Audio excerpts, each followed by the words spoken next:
সুন্দর ও সমৃদ্ধ করে তুলতে গেলে আমাদের শিক্ষা শুরু থেকে নাকি 40 বছর পরে থেকে? শুরু থেকে শিক্ষার দরকার।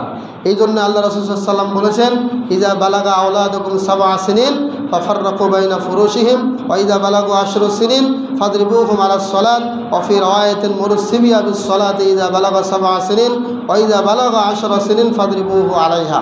বিশ্বনবী বলেছেন, যখন তোমাদের সন্তানরা 7 বছরে পৌঁছে তখন তাদেরকে বিছানা আলাদা করে দাও, এবং যখন তারা 10 বছরে পৌঁছে যাবে তখন তারা নামাজ না পড়লে তাদেরকে আঘাত করো।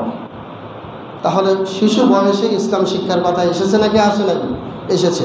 অন্য বর্ণনায় এসেছে 7 বছর বয়সে সন্তানকে নামাজ পড়তে বলো, যখন তারা 10 বছরে পৌঁছে যাবে তখন নামাজ না পড়লে তাদেরকে শাসন করো।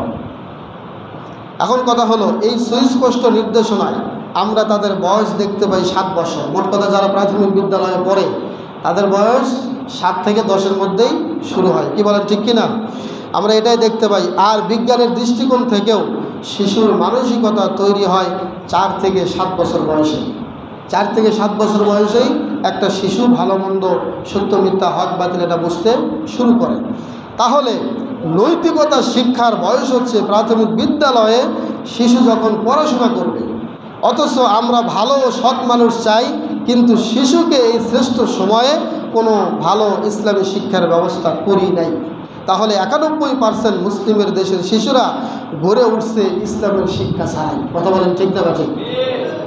যদি এটা হয় তাহলে আমাদের আজকের এই খুতবার মেম্বার থেকে আমরা আমাদের রাষ্ট্র পরিচালকের কাছে পৌঁছে দিচ্ছি, এটা রেকর্ড হচ্ছে, এটা অনলাইনে চলে যাবে। সেটা হলো, মৌলিক অধিকার নিশ্চিত করতে প্রাথমিক বিদ্যালয়ের শিশুদের ইসলামী শিক্ষা নিশ্চিত করে শিশু অধিকার নিশ্চিত করুন।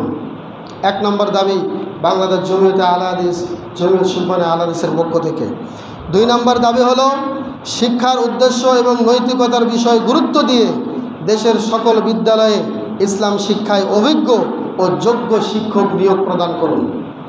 3 নম্বর, 91% মুসলিমের দেশে মুসলিম শিশুদেরকে প্রাথমিকেই প্র্যাকটিসিং মুসলিম হিসেবে গড়ে তুলতে মসজিদে জোহর ও আসর সালাত বাধ্যতামূলক করুন।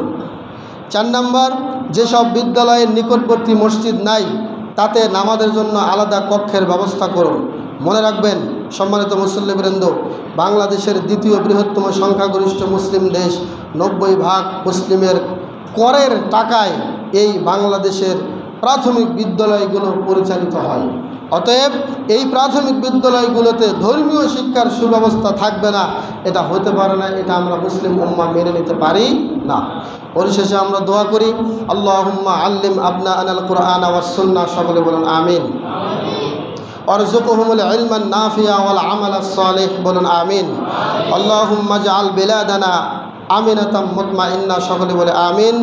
ওয়া ওয়াফিক ওয়ালাতা উমুরিনা লিমা তুহিব্বু ওয়া তারদা। বলুন আমিন।